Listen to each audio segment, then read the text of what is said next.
Ciao a tutti, amici dell'Ariete. Benvenuti se siete nuovi e bentornati se mi seguite da un po'. Io sono Ilaria e su questo canale parlerò di tarocchi, chakra, spiritualità e quant'altro possa essere d'aiuto ad ognuno di noi per il proprio percorso di crescita personale e spirituale. Bene? Mostrami, Ariete, tendenze energetiche generali per la seconda metà di novembre 2022. Ok. Allora, è uscito il carro. Andiamo a vedere anche questa carta, ma non la prendo, terrò solo quella del carro. Abbiamo comunque la carta della luna. Questa ve l'ho fatta vedere giusto così per darvi un input su quello che potrebbe essere un secondo risvolto. Ma sì, dai, la prendo. Un secondo risvolto, stavo dicendo, della lettura, perché qui avendo il carro si parla di movimenti che normalmente sono fisici, ma avendo la luna possono anche essere movimenti interni, quindi l'elaborare qualche tipo di paura, qualche tipo di proiezione, perché comunque la luna fa sempre riferimento a qualche tipo di realtà distorta. Se ci fate caso in questo mazzo la figura si sta specchiando e l'immagine che vedete nello specchio non è mai uguale a quella della realtà, è sempre un po' distorta, appunto. Andiamo a vedere con i tarocchi di che cosa si tratta nello specifico. Io intanto vi ricordo, come sempre, che le letture sono fatte per un collettivo, per un gruppo, quindi è facile che non risuoni tutto. Voi prendete quello che vi serve e il resto semplicemente lo lasciate andare all'universo. Se proprio non dovesse risuonare nulla, o se volete completare il vostro messaggio, potete sempre ascoltare l'ascendente, il segno lunare o Venere. Per chi volesse contattarmi, sotto nella descrizione trova il mio indirizzo email. C'è un pulsantino con su scritto altro, voi cliccate lì, vi apre la finestra e ci sono sempre delle cose scritte nella descrizione, vi invito a guardarla spesso. Allora, partiamo con partiamo con un 9 di spade, la carta del diavolo, il principe, il fante di spade al contrario, abbiamo un fante di denari e un re di coppe.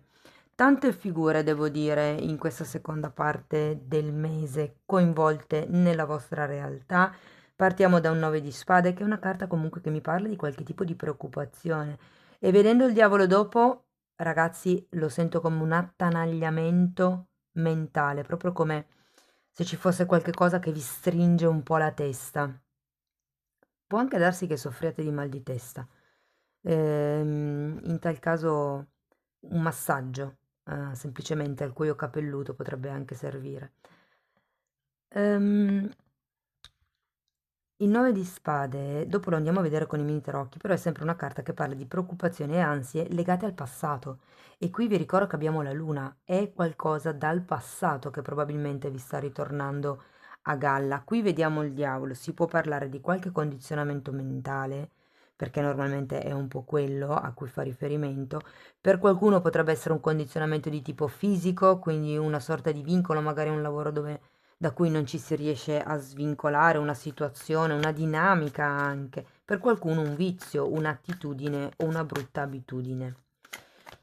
Il principe di spade al contrario, qui sento che ragazzi vi manca un po' l'autocontrollo, probabilmente perché queste cose che ritornano dal passato vi muovono a livello interno e con il fante di spade al contrario è un po' come se vi dicessero di lavorare sull'autocontrollo, perché quando c'è il diavolo normalmente è un controllo subito, qualcuno che controlla voi, o a livello fisico o a livello mentale.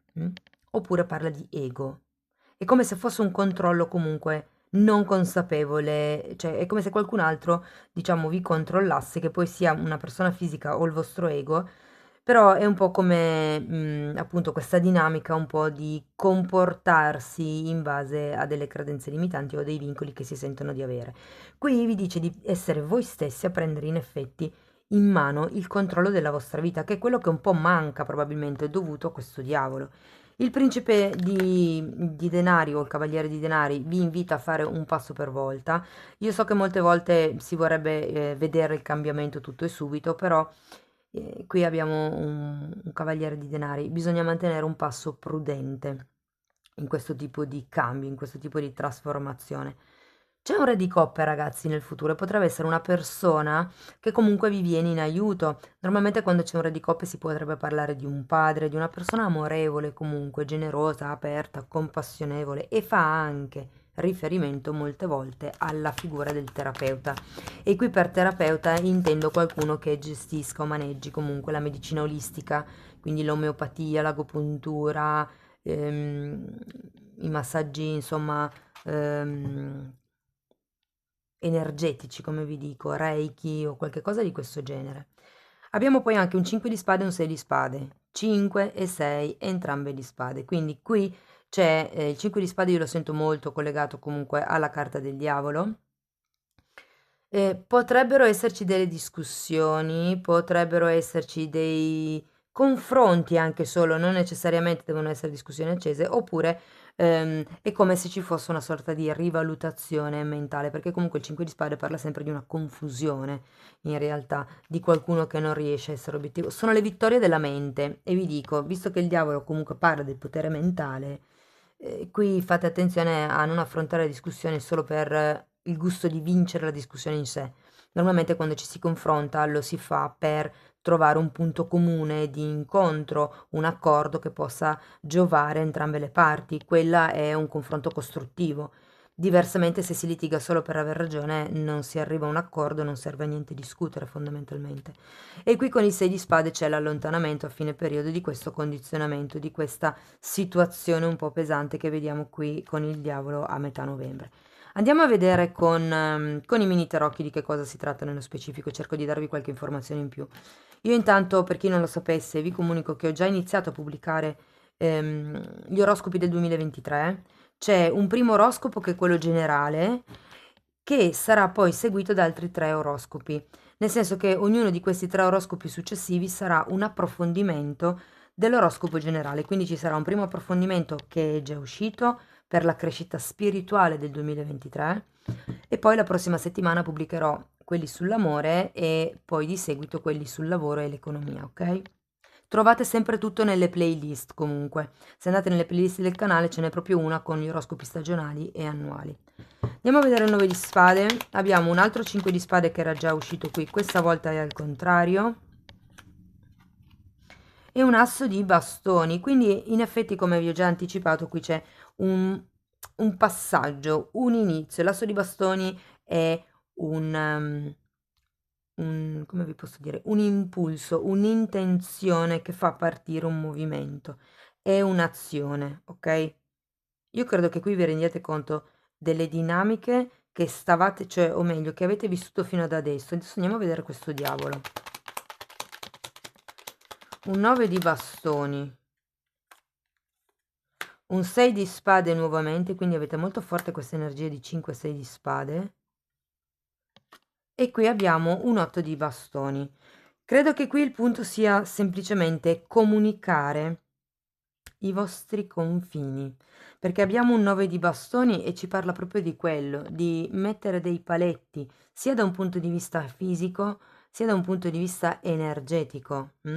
Quindi proteggere anche, mi viene da dire, il vostro campo energetico, potete indossare un'ossidiana e una pietra nera come questa, insomma. E, e appunto serve per la protezione. Ho pubblicato un video c'è la playlist del pendolo. In quel video spiego come si possono pulire i cristalli e i quarzi, uno dei modi, diciamo così, per pulire i cristalli e i quarzi. Comunque sta di fatto che dovete imparare a proteggere, a mettere dei confini. Anche nel momento in cui una persona vi attacca verbalmente, mettere dei confini, una tecnica molto utile può essere mettere una mano così, interrompere il flusso di energia di questa persona che parla, ok? Però sì, qui c'è proprio bisogno di staccarsi da un certo tipo di attività mentale che avete integrato, mi dicono. Probabilmente siete entrati in una dinamica mentale per una persona, per una circostanza, siete in una fase di dinamica mentale che avete bisogno di elaborare più che di lasciare indietro, perché qui si tratta semplicemente di dire quello che è vostro e restituire al mittente quello che non è vostro, mettere i confini, allontanarsi anche dalle credenze limitanti e fare un lavoro di comunicazione con questo 8 di bastoni. Non ti permetto di mancarmi di rispetto, di parlarmi così. Andiamo a vedere il principe di spade, che poi qui è una principessa di spade. Un altro asso, e anche questo è un asso di spade che parla di comunicazione, di tagliare quello che non serve più, di mettere in ordine i pensieri. E poi abbiamo un 8 di coppe al contrario. Sì, c'è bisogno di fare questo tipo di lavoro di distanziamento anche, mi verrebbe da dire. Perché qui lo si vuole, si cerca di farlo perlomeno a livello energetico, ma a livello fisico io credo che sia un po' più difficile. Infatti abbiamo qui un cavaliere di denari, adesso lo andiamo a vedere, che è il cavaliere che parla della parte pratica ed è anche un cavaliere che ha un'energia molto lenta, però avete come carta principale, una delle due carte principali è la carta del carro, che comunque indica un movimento, che sia a livello, diciamo, energetico piuttosto che a livello fisico, però c'è un movimento, ma vi ho già anticipato all'inizio che è un movimento da un punto di vista della... Sì, io credo che vi verranno giù le maschere, no? Quello a cui avete creduto fino adesso e vi renderete conto che le cose per cui vi siete preoccupati fino adesso probabilmente non avevano tutta questa importanza. Andiamo a vedere il cavaliere di denari. Abbiamo un 5 di denari e un 8 di spade. Sì, vi sento un po', ma in effetti ci sta, perché avete la carta del diavolo che costringe, che comprime, no? A livello energetico, e per quello che avete bisogno di proteggervi. Qui con queste due carte sento che l'attitudine è piuttosto scarica. Il 5 di pentacoli è una carta che parla di un atteggiamento un po' da vittima, di qualcuno che ha perso qualche cosa e che tende sempre solo a lamentarsi, no? Piuttosto che cambiare, preferisce rimanere lì. Ma perché? Perché comunque fondamentalmente non vedete chiaro, avete la carta della luna, ci sono queste proiezioni e molto fa parte di queste gabbie mentali che avete, ok? 8 e 9 di spade. Mm? È come se non vedeste chiaro, giustamente, e questo vi impedisse di andare avanti come voi volete. Però state tranquilli, cioè nel senso è un processo. Quindi quello che magari oggi non è chiaro, domani lo sarà un po' di più, tra magari 3-4 giorni arriverà quel pezzo del puzzle che vi farà capire una parte del disegno. È questione di pazienza, però è anche questione di attitudine, perché insomma lamentarsi e rimanere in quella situazione senza poi in realtà fare nulla. In realtà, ehm, allora, qui sento che c'è la voglia, ma è come se non si sapesse da che parte cominciare a fare questo tipo di lavoro di pulizia mentale, di pulizia di cattive energie, di energie pesanti, perché l'otto di spade è una di quelle carte che mi parla di energie autoboicottanti. Siete voi che vedete più nero di quello che è e di conseguenza siete anche un po' bloccati quando è ora di decidere che tipo di movimento fare con la carta del carro. Andiamo a vedere il re di coppe. 7 di spade al contrario e cavaliere di spade. Io qui sento che qualche cosa verrà a galla, eh. O prenderete voi consapevolezza o vi renderete conto, o qualcuno potrebbe anche essere che vi dica qualche cosa, perché comunque quando 7 di spade è girato al contrario, appunto, è qualche cosa che viene a galla. Potrebbe anche essere, se questa persona fosse, ipotesi, la vostra persona di interesse, piuttosto che... è un po' come se calasse la maschera, nel senso che il cavaliere di spade normalmente è una persona determinata, è una persona che non guarda in faccia a nessuno, va dritto per i propri obiettivi, fredda, anche un po' arrogante alle volte, ma avendo questo sette di spade di fianco al contrario, che spiegano un re di coppe, è un po' come se venisse a galla il perché di certi movimenti di questo re di coppe. Non so, ho la sensazione che qui qualcuno andrà dritto verso la meta. Mm? Difatti poi abbiamo questo 5 di spade. Andiamo a vedere il 5 di spade. Abbiamo un re di bastoni e una regina di denari. Guardate, potrebbero essere che ci siano dei conflitti perché sono comunque due figure che sono re e regina, potrebbero essere due capi, due superiori o anche due genitori, due figure genitoriali. Credo che parlare con questo re di coppe vi dia un'idea più chiara del tipo di proiezioni che vi siete fatti. Ok? È come se vi aiutasse questo re di coppe ad uscire da questa fase di nebbia, mi viene da dire, ok? Perché qui abbiamo la luna, qui abbiamo due figure, bueno, sono, sì, sembra quasi che abbiano una gabbia intorno. Qui anche abbiamo una figura comunque che sta soffrendo, no? Andiamo a vedere il 6 di spade perché ho come l'impressione che qui ci sia bisogno di staccarsi da alcune credenze limitanti acquisite in famiglia, perché 6 di spade normalmente fa riferimento a quello. O credenze limitanti o vincoli familiari, perché comunque con il diavolo è qualcosa che, come vi dico sempre, comprime. Abbiamo un cavaliere di bastoni che spiega il 6 di spade e un papa al contrario. Io credo che qui ci si sposti a fine periodo, quindi a dicembre, diciamo così, fine novembre, inizio dicembre, poi sapete che il tempo più o meno è elastico. Credo che ci si sposti da una situazione comunque, perché nella situazione dove si è non ci si sente riconosciuti, ma in effetti avendo questo diavolo sento che la situazione è abbastanza pesantuccia. Mm?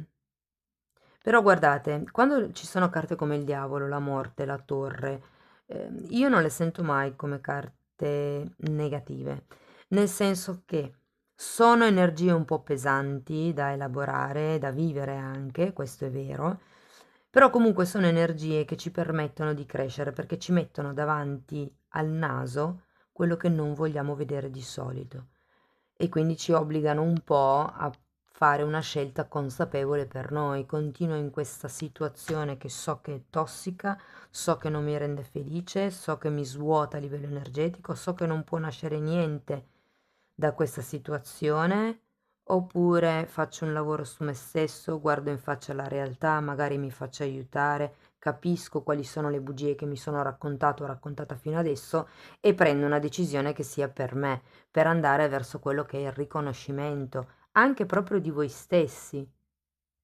Perché ricordatevi che se prima non siamo noi che ci diamo un valore, gli altri non tendono a dare il valore reale che noi abbiamo, perché se noi ci sottovalutiamo, abbiamo un certo tipo di atteggiamento, di modo di porci che lo fa capire, ok? E quindi anche gli altri captano questa cosa e automaticamente vi tratteranno di conseguenza. Questa è stata una lettura molto intensa, sento che una specie di viaggio spirituale, mi viene da dire. Non la sento particolarmente legata al lavoro piuttosto che agli affetti, diciamo, di coppia, però sì una questione interna vostra, ma fatemi sapere nei commenti se vi risuona. Andiamo a vedere con gli oracoli che altro messaggio hanno e poi ancora un messaggio dall'universo. Ok. Oh, guardate. Questa carta parla dell'albero genealogico e è una carta numero 14. Sinceramente sento che c'è qualche cosa legato al karma qui. Qualche tipo di karma che potenzialmente si potrebbe dover lavorare eh, o che voi insomma siete stati mandati qui a lavorare all'interno della vostra famiglia. Sapete che i figli si prendono comunque parte del bagaglio karmico dei genitori o della famiglia, no? Dell'albero genealogico. E vita dopo vita sta a figlio dopo figlio, insomma, a rigenerare, a guarire questi nodi karmici. Difatti poi qui abbiamo espansione e legacy, come vi posso dire, leganze sarebbe, adesso la traduzione letterale non la so, però sono i legami, ecco. Vediamo se mi viene un'altra parola in italiano per spiegarlo. Sì, le alleanze anche, no? E comunque abbiamo un papa qui, che in realtà è al contrario alla fine del gioco, quindi è nell'aria ma non è ancora effettivo. Però qui si parla proprio di quello che è il riconoscimento familiare, da parte proprio della famiglia. Andiamo a vedere ancora un messaggio da parte dell'universo. Guardate, è giustissima questa frase e dice: onoro come mi voglio sentire. È bellissima perché è un po' come dire: voglio sentirmi bene, voglio sentirmi felice, quindi onoro il fatto che io ho bisogno di questo sentimento, gli do voce, gli do credito, ok? Amici dell'Ariete, questo è quello che avevo per voi. Spero che la lettura vi sia stata utile, se sì potete mettere like, potete sempre supportare il canale con le iscrizioni, le condivisioni, i commenti o le donazioni. Ogni tipo di supporto per me è importante. Io vi ringrazio tanto di essere stati qui con me, vi mando un abbraccio e ci vediamo nei prossimi video. Ciao ciao!